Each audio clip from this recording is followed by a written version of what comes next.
Se viene una semana clave por dos cuestiones muy importantes. Una es la definición de las candidaturas, pero también por los números de la inflación. ¿Qué es lo que puede llegar a pasar en los próximos meses con los precios, con tu poder adquisitivo, con lo que ocurre en este momento con el día a día, con el bolsillo? Y para eso lo saludamos al ex ministro de Desarrollo Social, actual diputado por el Frente de Todos, Daniel Arroyo, que ya está en línea en este momento. Daniel, bienvenido. ¿Cómo estás?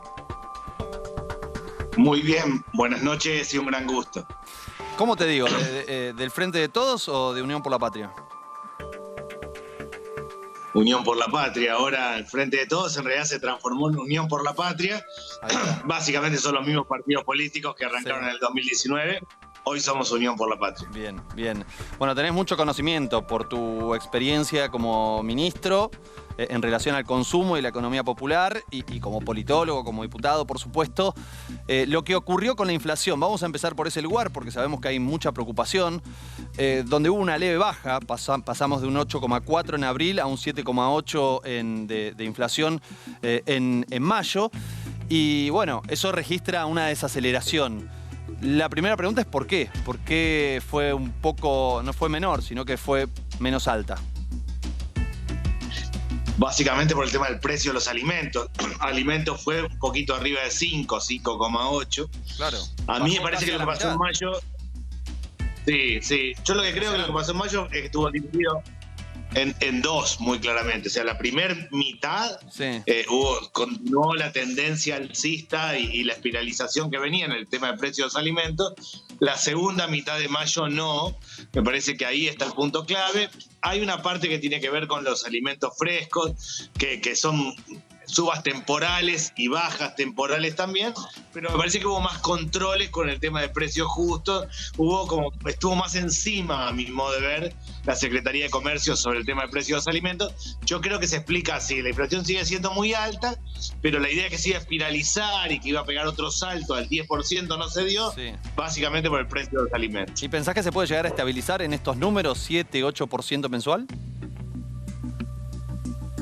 Los primeros días de junio vino en alimentos la misma tendencia. Lo que pasa es que tenés aumento que llaman los regulados, el tema de luz, gas, de los servicios básicos. A mí me parece que sí, que es probable que más o menos ahí, un poquito más, un poquito menos, pero la idea de que iba a pegar otro salto en principio no se da. De todas formas, estamos hablando de un nivel de inflación muy alta, muy complicada, de 110, 120% anual, pero esta idea de que saltaba a 10 y que después se disparaba, eso evidentemente hasta acá se ha logrado controlar. ¿Qué implica esto para las familias en relación a sus ingresos y en relación a su nivel de endeudamiento? Sobre todo esto que estás diciendo, ¿no? Estos niveles de inflación interanual. ¿Qué pensás que puede llegar a ocurrir en términos de las estrategias individuales y colectivas también? Y lo primero que ocurre claramente, y lo que ha ocurrido durante este año, tanto para la clase media como para los sectores más pobres, es que hubo en el consumo, no tanto baja en volumen, sino que bajaste a segundas marcas, dejaron varias personas de consumir parte de lo que consumían. Está claro que hay un problema, de que mucha gente no llega a fin de mes y que se está comiendo peor. En el caso de los más pobres, eso es muy complicado porque se come fideos, harina, arroz, polenta. Y por otro lado, el endeudamiento de la familia, que para mí es el problema más crítico. Estamos frente a un fenómeno de sobreendeudamiento. Gran parte de las familias de clase media y de los sectores pobres se endeudan y yo diría se reendeudan. O sea, toman una deuda, un crédito, toman otro para tapar otro para tapar otro, y hoy están tomando crédito al 280% de interés anual. Wow, impresionante, claro, porque te revientan con los intereses y haces ese fenómeno de deuda para pagar más deuda. Es impresionante y además es algo que no se cuenta tanto, ¿viste? Que sucede, que es muy, muy habitual, vos lo contás siempre, pero en general no es que lo escuchamos un montón en el debate público, y también en parte puede explicar ciertos fenómenos o islas de consumo que se van dando donde se mantiene pese a niveles muy altos de inflación. Pero te propongo, Daniel, que cambiemos un poco el ángulo de lo que estamos conversando, que vayamos a la política y a la definición de las candidaturas. Varias veces conversamos alrededor de la idea de fragmentación política, ¿no? Si se iba a dar efectivamente una fragmentación o no. ¿Qué evaluación haces de lo que está pasando. Porque es cierto que hay por lo menos dos alianzas muy fuertes, muy consolidadas, que parecerían ser las que van a disputar la presidencia en algún sentido. Pero también es cierto que hacia el interior de cada una de esas alianzas hay proyectos muy distintos. Y si uno se pone a ver, por ejemplo, el último momento de la historia argentina, donde tuvimos fragmentación, que fue 2003, bueno, había dos candidatos radicales o algo parecido a lo que hoy es Juntos por el Cambio. Había 2 o 3 candidatos peronistas parecido a lo que hoy es Unión por la Patria. ¿Vos cómo lo ves? Yo creo que hasta acá el sistema político está evitando la fragmentación, procesando los conflictos internamente. En el caso de Juntos por el Cambio, está claro que son dos miradas y dos modelos de país totalmente distintos, el de Patricia Bullrich y el de Larreta. Sí. Sin embargo, han armado un método, un sistema, y entiendo yo que, más allá de que la PASO sea dura, el que gane va a absorber al otro. En el caso de Unión por la Patria o el Frente de Todos, me parece que pasa algo similar. Todo indica que vamos a una PASO, así que va a haber más de un candidato, no va a haber lista de unidad dentro de la coalición. Sí. Y todo indica que una vez que termine ese proceso y que gane un sector, el otro va a acompañar. Yo creo que hay que hacer cambios muy profundos en Argentina, que estamos frente a un modelo agotado y que hay que hacer transformaciones muy profundas a partir de fin de año, de la próxima etapa, y eso solo se hace con coaliciones consolidadas. No nos sirve ir a 7, 8 espacios políticos distintos, porque eso fragmenta, cada uno puede ser candidato, pero en la práctica termina siendo un problema práctico para gobernar. Me parece que hasta acá lo que estamos es manteniendo las dos coaliciones fuertes y que la interna va a ser fuerte, va a ser tensionada, sí, pero luego cada coalición va a procesar sus conflictos. Con el tenor de las conversaciones que vimos, los cruces alrededor de los comunicados, ¿vos pensás que va a ser una PASO diplomática, una PASO tranquila, o vamos rumbo a algo que en definitiva luego cuando se decida quién es el candidato, la candidata final hacia las elecciones presidenciales, reciba finalmente todo el apoyo? No, yo creo que no vamos a una PASO tranquila, que vamos a tensiones, que sí. Un problema que yo veo en la PASO es que cada candidato va a tratar de pelear con su propio candidato, para el otro candidato de la coalición, no tanto presentar proyectos para adelante. Me parece que vamos a eso, no hay duda que no vamos a una campaña tranquila solo de programa, pero me da la impresión, y ojalá no me equivoque, que va finalmente a primar la responsabilidad y el 13 de agosto Bien. A la noche, cuando quede claro quién ganó, todos tanto de una coalición como otra, en particular, yo creo que va a tener capacidad para captar al otro. O sea, no veo una campaña simple, veo una campaña de mucha tensión, pero después entiendo que se va a acomodar. Entiendo y espero que sea así. Si no, objetivamente, vamos a ir a un sistema de fragmentación que no sirve para nada. Ahora ya lo que estás diciendo es preocupante y me imagino que los puede dañar muchísimo a ustedes. Porque si el centro de la campaña, en vez de hacer una propuesta, un programa, es atacar al adversario interno, y yo me imagino que la sociedad va a decir, en este contexto, que no nos hagan propuestas concretas, la verdad que no es muy atractivo. No, y yo creo que ese es el principal problema que tenemos hoy en la política. La sociedad está esperando a alguien que plantee para dónde vamos, qué camino vamos a encarar. Y lamentablemente, parte de la extrema derecha está planteando una propuesta horrible a mi modo de ver, que es la dolarización, que se pueden vender bebés, que se pueden vender órganos, pero está planteando una propuesta. Necesitamos concentrar y plantear propuestas certeramente el resto. Yo espero que sea así. Hasta acá lo que veo es que va a haber mucha tensión, mucho intento de diferenciarse dentro de la misma coalición. Espero que el 13 a la noche, el 13 de agosto a la noche, cuando terminen las PASO, eso se reordene. Yo hubiera preferido una campaña de propuestas, de líneas para adelante, de ideas, de cómo hacemos con la escuela secundaria, con el sistema de crédito, con el endeudamiento de la familia, con el modelo de desarrollo económico, con los programas sociales, pero no como hacemos tirando títulos a la marchanta, sino seriamente. Yo quería que esto fuera hacia ahí. Mi impresión es que la PASO no va a ser así, sino que va a haber mucha tensión interna, pero que luego se va a aglutinar. Creo que va a pasar eso, tanto en Frente de Todos, en Unión por la Patria, como creo que también va a pasar con la oposición.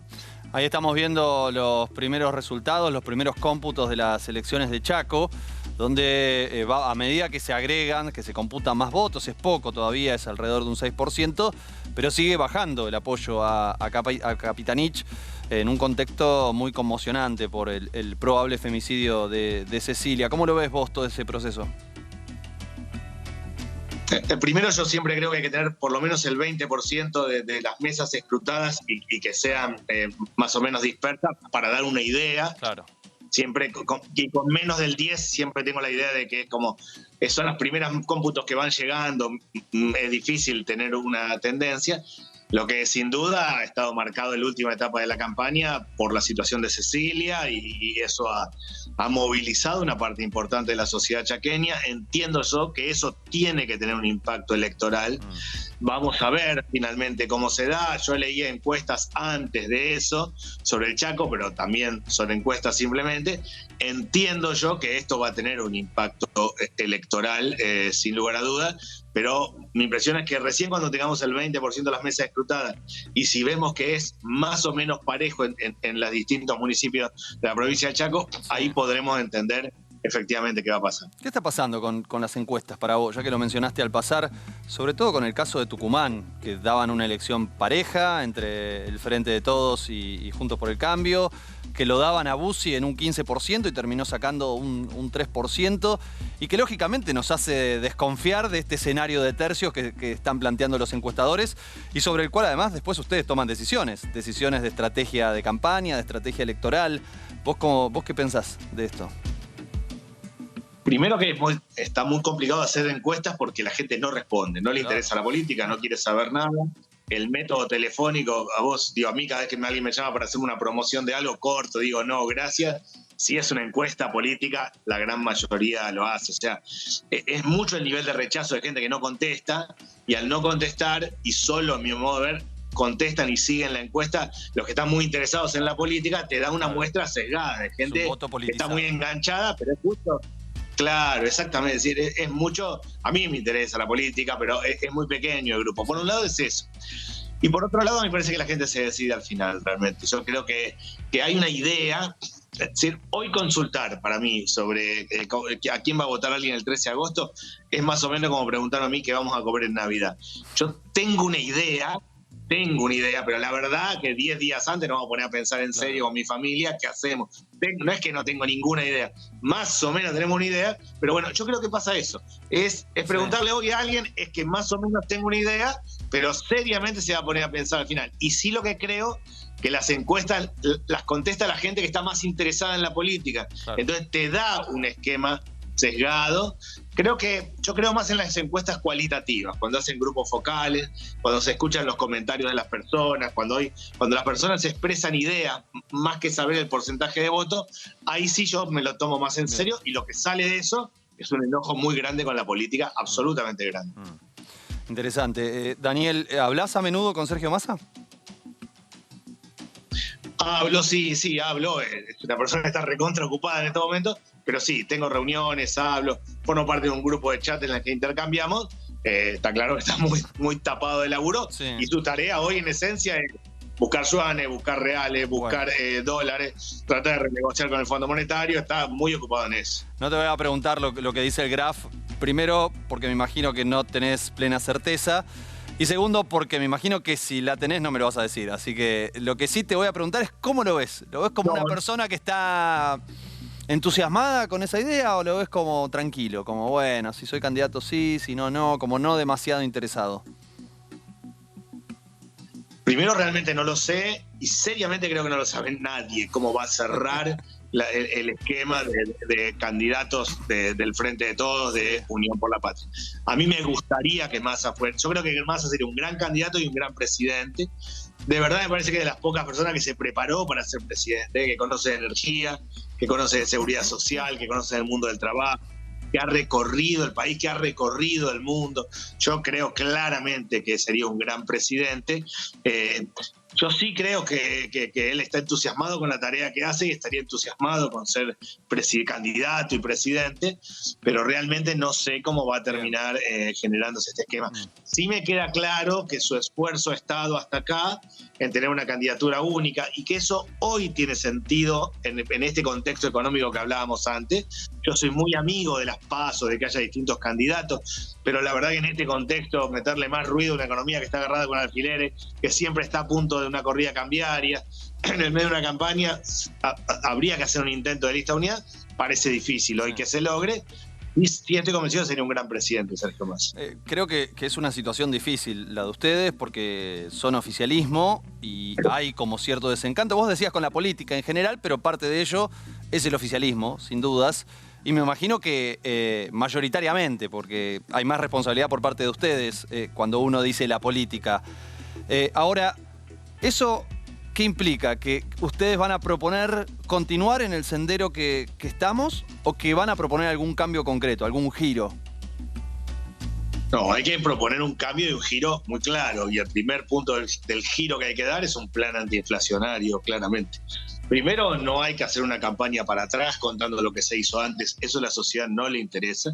Los problemas de la sociedad son la vida cotidiana, el precio de los alimentos, el endeudamiento de la familia, lo complicado que está la inseguridad, los problemas que hay en las escuelas. Esos son los problemas de la vida cotidiana. Hay que hablarle a esos problemas y yo creo que el punto uno de un programa es un plan antiinflacionario que tome la cuestión fiscal en Argentina, los gastos del Estado, la cuestión monetaria, está claro que no podemos seguir con este nivel de emisión monetaria, la intermediación, porque también nos saca el litro de leche a 90 pesos y termina en 300 en la góndola, el crédito, crear un sistema de crédito no bancario. Yo presenté un proyecto de ley tanto para crear 400 mercados centrales como para el crédito no bancario, y regular un conjunto de alimentos que no pueden ser iguales que el resto, que son 1.900 productos, que son leche, carne, frutas y verduras en general, que tienen que tener una regulación distinta. Bien. Para mí eso, un plan antiinflacionario, es el punto uno de un programa, contarle a la sociedad cómo lo vamos a hacer, contarle que en este contexto no se puede hacer con un gobierno que está cerrando sus últimos meses, pero que es el primer punto que hay que encarar.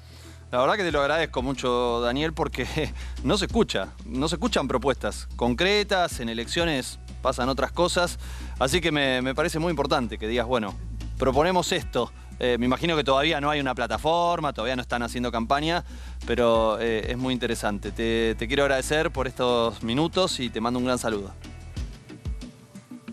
Gracias y buenas tardes y un gran gusto. Y nosotros ahora vamos a hacer una breve pausa, un breve corte y a la vuelta seguimos. Quédate, que tenemos mucho más IP Noticias.